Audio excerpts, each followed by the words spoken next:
नमस्कार दोस्तों, राज शर्मा ब्लॉग्स के 2 मिनट मोटिवेशन सीरीज में आपका स्वागत है।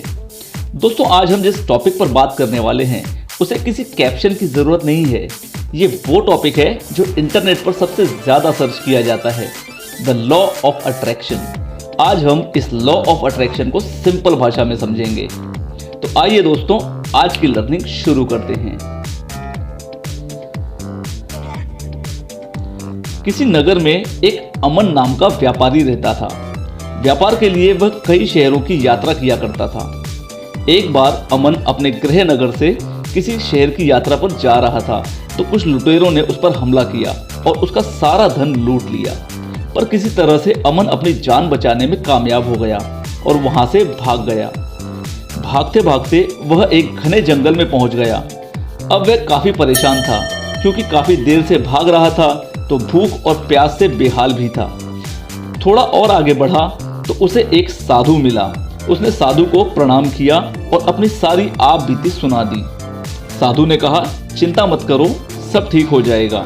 इस घने जंगल में वैसे तो कोई आता जाता नहीं है, पर इसी जंगल में तुम इस दिशा में सीधे जाओगे तो तुम्हें एक वृक्ष मिलेगा जिसके पत्ते गोल आकार के होंगे और उनमें एक अलौकिक प्रकाश होगा। वह कल्प वृक्ष है बेटा। उसके नीचे बैठकर तुम जो भी मांगोगे वह तुम्हें मिल जाएगा। इतना कहकर साधु अपने रास्ते चला गया और अमन कल्प वृक्ष की तलाश में आगे बढ़ा। साधु के बताए अनुसार उसे वह वृक्ष मिल गया। अब उसकी उमंगों में एक नया जोश आ गया।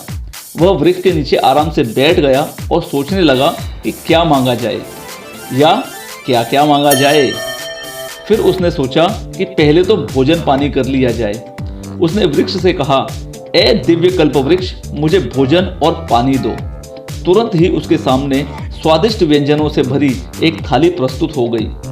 अमन ने भोजन किया और तृप्त होने के बाद उसने वृक्ष से कहा, ए दिव्य कल्प वृक्ष, मुझे धन दो, खूब सारा धन।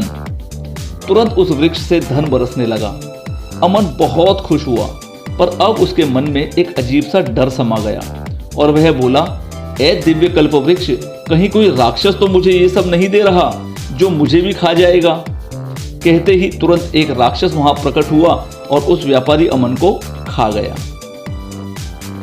अब यहां से लॉ ऑफ अट्रैक्शन की शिक्षा आरंभ होती है। लॉ ऑफ अट्रैक्शन कुदरत का कानून है, जैसे गुरुत्वाकर्षण बल। जिस तरह से गुरुत्वाकर्षण बल ये करता है कि ऊपर फेंकी गई चीज नीचे की तरफ ही आएगी, उसी तरह लॉ ऑफ अट्रैक्शन आपके विचारों और भावनाओं पर काम करता है। यहाँ मैं वो साधु हूँ, आपका चेतन मन ही अमन व्यापारी है और कल्प वृक्ष है आपका अवचेतन मन या सबकॉन्शियस माइंड। आपकी भावनाओं के द्वारा जो भी आप इच्छा अपने चेतन मन से अपने अवचेतन मन की ओर पहुंचाते हैं वे सब फलित होती हैं। सकारात्मक सोच और भावनाएं सकारात्मक परिणाम देते हैं, नकारात्मक सोच और भावनाएं नकारात्मक परिणाम देते हैं। मैसेज क्लियर है दोस्तों, हमेशा पूरी आस्था से सिर्फ सकारात्मक विचारों पर ही ध्यान केंद्रित करें। चाहे आपकी स्थिति आज कैसी भी हो, पर भूल कर भी नकारात्मक चिंतन न करें। कभी ये न कहें कि मेरी तो किस्मत ही खराब है या आज का दिन बहुत बुरा है, बल्कि कहिए मेरी किस्मत दिनों दिन बेहतर होती जा रही है। आज का दिन मेरी जिंदगी का सबसे बढ़िया दिन है। अपने बारे में जब भी सोचें तो सब कुछ बढ़िया है वाली फीलिंग से या जो अनुभव आप सचमुच पाना चाहते हैं उस भावना से सोचें। मैंने बहुत ही सरल भाषा में आपको लॉ ऑफ अट्रैक्शन समझाने की कोशिश की है।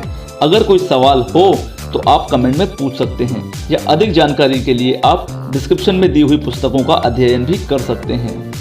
Thanks for watching. चैनल पर अगर पहली बार आए हों तो चैनल सब्सक्राइब जरूर करें। God bless you.